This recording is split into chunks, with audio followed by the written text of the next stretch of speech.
très bien voyagé. Le voyage s'est passé dans de meilleures conditions. On est arrivé ici à 15 heures. Arrivé à l'hôtel, on a fait un décrassage et comme vous le savez aujourd'hui, on aura notre séance devant match. L'état d'esprit a toujours été au beau fixe pour les joueurs et pour l'encadrement.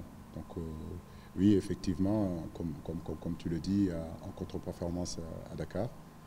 Et aujourd'hui, nous savons que nous allons vers un match très compliqué contre le Burundi. Mais je pense que c'est là où nous devons montrer la grande équipe que nous sommes et les grands joueurs que nous sommes, les grands techniciens que nous sommes.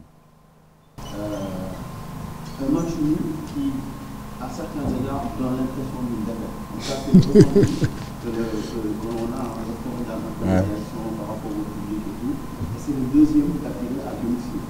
Est-ce qu'on peut parler de mini-crise, demi-crise, ou peut-être des amours entre les Lions, l'entraîneur et le public en général? Parce que vous l'avez souvent dit, vous-même, vous souhaitiez que le maître Abdoulaye Wade soit un chaudron.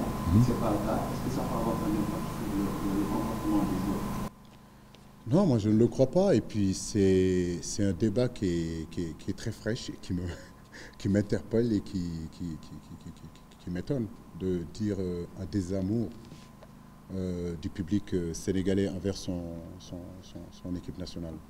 Maintenant, c'est vrai qu'une équipe comme le Sénégal, où se trouvent les plus grands joueurs d'Afrique, où aujourd'hui nous avons un passé qui fait que pratiquement sur le continent africain et ailleurs, on nous respecte, et qu'au bout de deux rencontres, effectivement, contre la RDC et contre le Burkina, vous prenez des buts à la dernière minute, on peut comprendre que le public ne soit pas content. Et c'est légitime.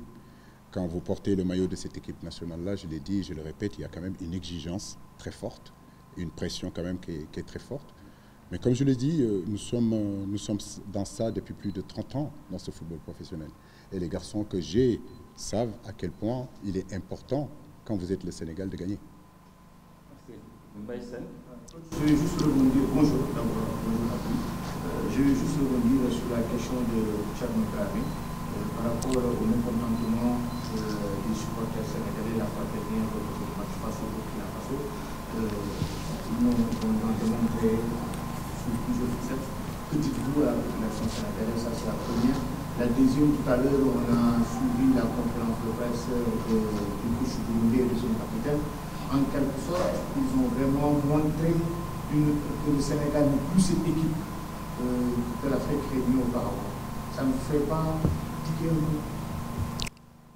Bon, ils ont leur base pour dire ça, ils ont leur analyse pour dire ça.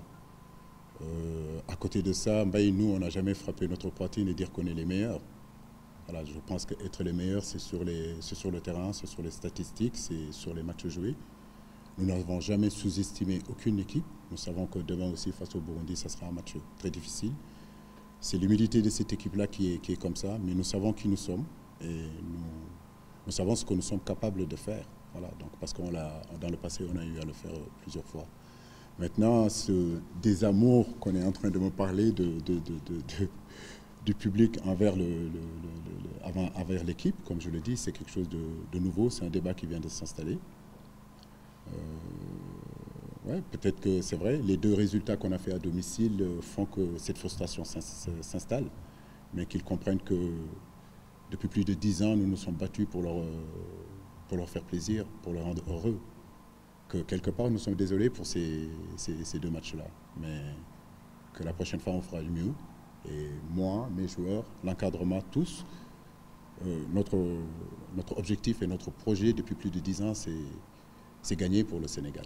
Et je crois que chaque fois qu'ils ont eu besoin de quelque chose de nos supporters et qu'ils le demandent, on est allé le chercher. Parce que c'est des gars qui aiment le Sénégal. Moi, j'aime le Sénégal aussi. Donc, nous avons envie de les rendre fiers et heureux. Merci. Une question à Abdou. Abdou d'abord. Oui.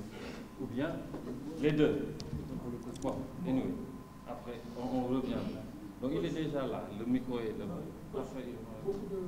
Beaucoup d'observateurs pensent que vous jouez en classe 2. La dernière fois, enfin, de presse, j'ai entendu parler de 5-3-2 modulable défensivement en 4-4-2. Est-ce qu'aujourd'hui, pensez que réellement vous avez les profils de joueurs qu'il vous faut pour jouer ce système-là, puisque votre système fétiche qui a fait que l'équipe nationale soit arrivée à ce niveau-là, et le 4-2-3-1 et le 4-3-3. Je pense que ce sera très difficile pour moi de parler de tout ça sur une conférence de presse. Je pense que le mieux, c'est d'attendre qu'on finisse notre match-là pour parler véritablement technique et tactique. Est-ce qu'aujourd'hui, les profils de joueurs sont là pour jouer dans ce système? Je dis oui. Les profils de joueurs sont là. Ça, c'est clair et net. Quand on fait jouer aujourd'hui un Ismaël Assar, piston gauche, c'est parce que nous pensons qu'il a le profil. C'est un athlète de haut niveau. Il a une grosse capacité athlétique. Techniquement, il est très bon. Il est capable de répéter les efforts. Ça, c'est les profils pour jouer piston. Si on prend à droite Habib Diarra, je pense que c'est un garçon qui a déjà joué un club. Sous l'ère, je crois, Stéphane, ou je ne me rappelle pas de l'entraîneur avec qui il a joué, mais il a su le jouer à gauche, il a su le jouer à droite. C'est aussi un athlète de haut niveau. Physiquement, il a un gros potentiel, il a un gros coffre, techniquement, il est très bon et il est capable d'être un très bon contre-attaquant. Koulibaly, aujourd'hui, en position de libéraux. Koulibaly est un axe central. En gros, je veux vous expliquer que dans ce système-là, ce n'est pas comme si je prenais un Koulibaly et le faire jouer attaquant, ou bien un Sadio Mané, un défenseur central. Sadio Mané, dans notre 4-3-3, il est dans la deuxième zone. Et je le dis, 99,9% des buts de Sadio Mané, il les a marqués dans la deuxième zone ou bien dans le couloir central. Donc, ça veut dire que Sadio Mané, il joue dans ce poste. Je veux dire, aujourd'hui, je ne l'ai pas ramené à le faire jouer 6. Pape Matar Sarr, là où il joue, c'est là où il joue en club. Idrissa Gana Gueye comme sentinelle, je veux dire que c'est là où il joue. Pape Gueye, un peu plus haut dans le système. C'est pratiquement le même système qu'à Villarreal. Donc, depuis 10 ans, on a toujours changé de système.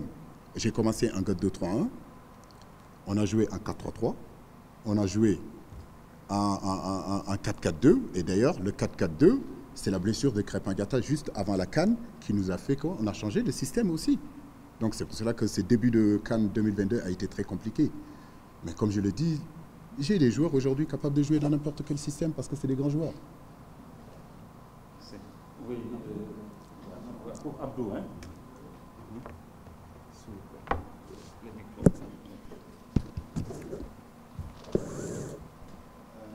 Ce matin, en conférence de presse, le capitaine de l'équipe a déclaré que désormais pour la Saint-Gaulier, tout le monde l'a dit. Est-ce que vous, en tant que joueur, vous ressentez le fait que de plus en plus souvent des équipes, même entre guillemets, censées plus faibles, commencent à vouloir, sans vraiment se sentir capable de battre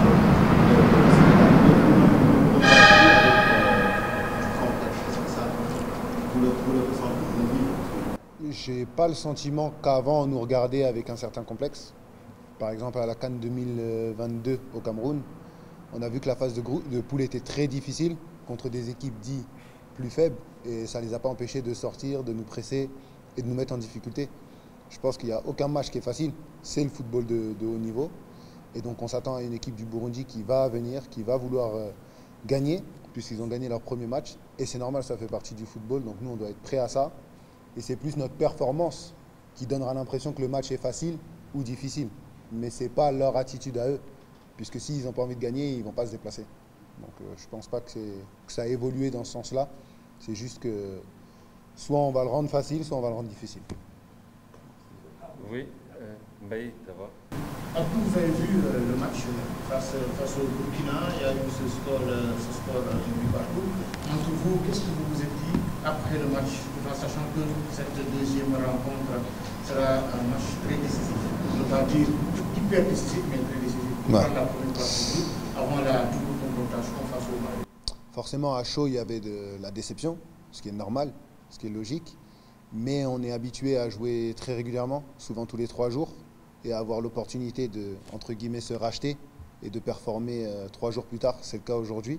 Donc on a vite basculé sur le match d'après, parce que c'est ce qui est important. Ce qui est fait, on ne peut pas le changer, même si on aurait aimé.